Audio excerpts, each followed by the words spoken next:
Vraiment un droyade posé à des nous et Merargos. Merci à tous pour ce chant, merci aux enfants, merci à Fran. Maintenant quelques prises de parole. On va commencer avec Madame Assi, maire de Quimper, qui nous accueille aujourd'hui pour cette manifestation.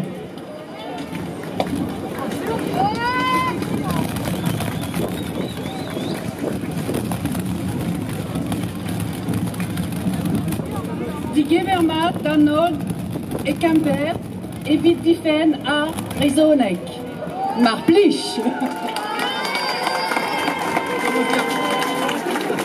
Bienvenue à toutes et à tous à Quimper pour la défense de la langue bretonne.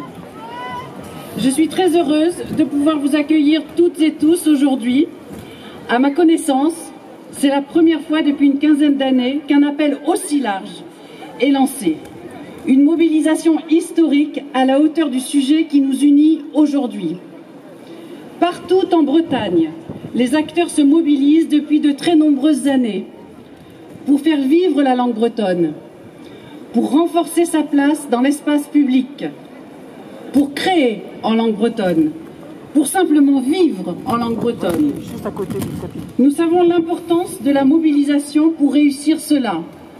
Nous savons l'urgence à agir pour défendre le patrimoine, mais aussi l'avenir de la langue bretonne. En tant que maire de Quimper, avec l'ensemble des élus municipaux et communautaires, nous travaillons en ce sens et en partenariat avec les acteurs réunis au sein d'une commission extra-municipale consacrée à la langue bretonne. Je tiens à remercier toutes et tous. Tous les sujets sont traités.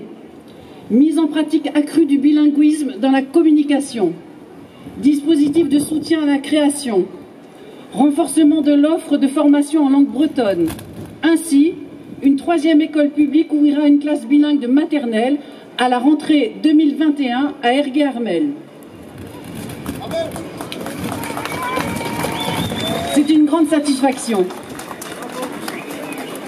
Mais également, projet de développement d'un centre des langues au sein de l'Université de Bretagne occidentale afin de créer les conditions les plus favorables possibles à l'enseignement et à la promotion du breton. Bien d'autres projets viendront conforter notre ambition pour la promotion et le développement du breton, du patrimoine et de la culture bretonne. La politique linguistique est une action qui s'inscrit dans la durée et nous avons la volonté ferme d'aboutir. En décalage, avec cette réalité locale et cette vitalité de terrain, nous apprenions que la nouvelle convention État-région subissait des résistances au ministère de l'Éducation nationale. L'enseignement, le recrutement et la formation des enseignants relèvent de sa compétence. Celui-ci doit entendre et accompagner les aspirations légitimes des citoyens et citoyennes, des associations de parents et des syndicats d'enseignants. Il faut un cadre pour faire vivre l'ambition collective. Et ce cadre, c'est une convention État-région à la hauteur des enjeux. Je forme le vœu que cette convention soit rapidement finalisée avec un contenu à la hauteur des besoins et du rayonnement de la culture bretonne.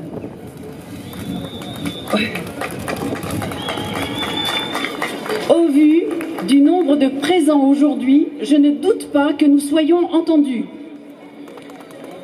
Les Bretonnes et les Bretons ont toujours su s'unir pour affronter les tempêtes. Aujourd'hui, ils le démontrent une nouvelle fois. Je suis persuadée de la force du collectif breton. Vous avez tout notre soutien pour que la sauvegarde et la transmission de la langue vivent et rayonnent au-delà de ses frontières.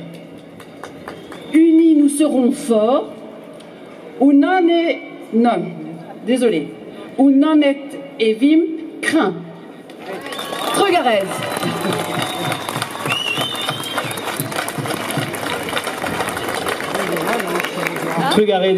Merci Madame Assi. Je passe maintenant la parole à Madame Sarah Bezol, présidente du département du Finistère. En intrant Sarah Bezol. Bonjour à toutes et à tous. Très heureuse d'être parmi vous pour cette belle mobilisation qui traduit un engagement collectif et citoyen très fort.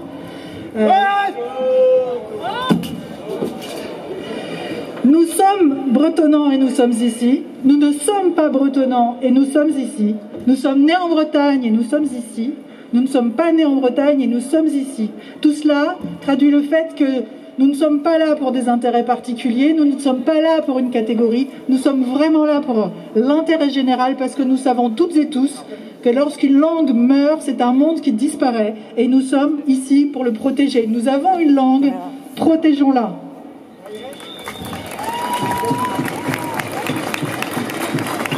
Je suis très fière d'être à la tête d'une assemblée départementale qui s'engage très fortement depuis des années sur ces sujets, qui met des moyens conséquents chaque année, plusieurs millions, mais surtout qui construit avec l'ensemble des partenaires, avec l'ensemble des forces mobilisées, le contexte pour que le breton s'apprenne, pour que le breton se vive en Finistère comme en Bretagne. Le breton est un bien commun, il nous faut le protéger. Une langue, c'est un bien commun qui nous permet de nous ouvrir sur les autres et pas de nous replier comme on l'entend parfois. C'est une ouverture, c'est un lien, c'est un apport à la solidarité et au lien avec tous les autres, bien au-delà de la Bretagne, bien au-delà de la France même, et nous devons absolument la protéger. C'est un bien commun. C'est un bien qui nous permet de vivre mieux en société. C'est un bien qui nous permet de faire vivre aussi la décentralisation. C'est une question de décentralisation.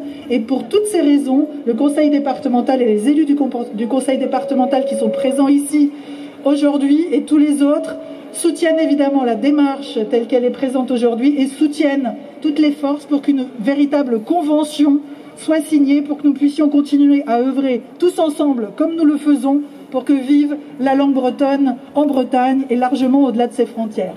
Assemblées evit a Brezonek.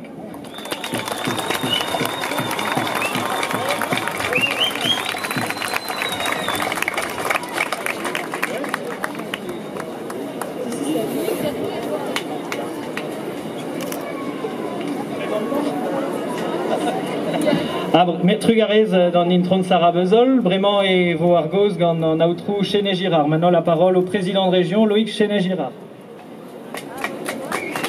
Bonjour à tous, ravi d'être à Quimper aujourd'hui. C'est un moment historique de voir tout le monde réuni.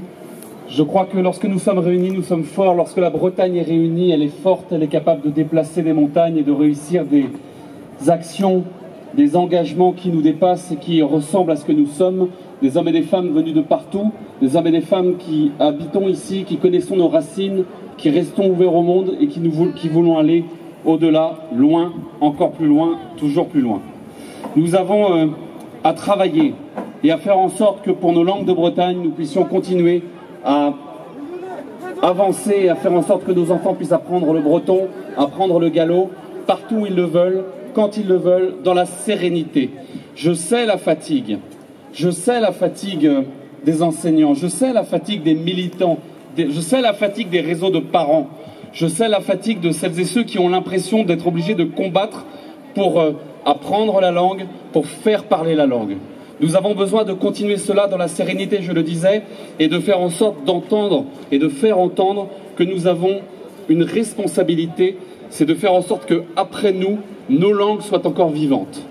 Nous avons eu de nombreux débats, de nombreux combats dans le passé. Le dernier, c'est avec le pacte d'action publique signé avec Édouard Philippe, où j'avais obtenu dans les dernières minutes de négociation l'accord sur le tilde. Et nous attendons toujours aujourd'hui les décrets qui permettent de faire en sorte que le tilde puisse être autorisé sur les papiers. Nous avions obtenu, en travaillant tous ensemble, transpartisans, tous les partis, pour faire en sorte qu'on avance sur le forfait Diwan. Et cela doit être mis à l'œuvre concrètement et profondément.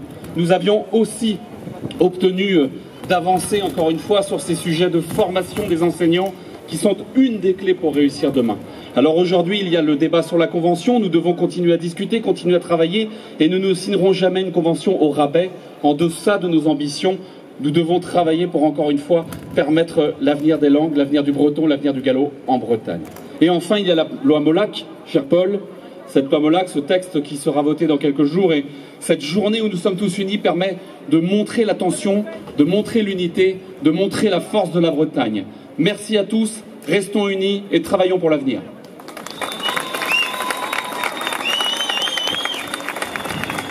Trugarez Diorfaut et Gérard. Merci Monsieur le Président.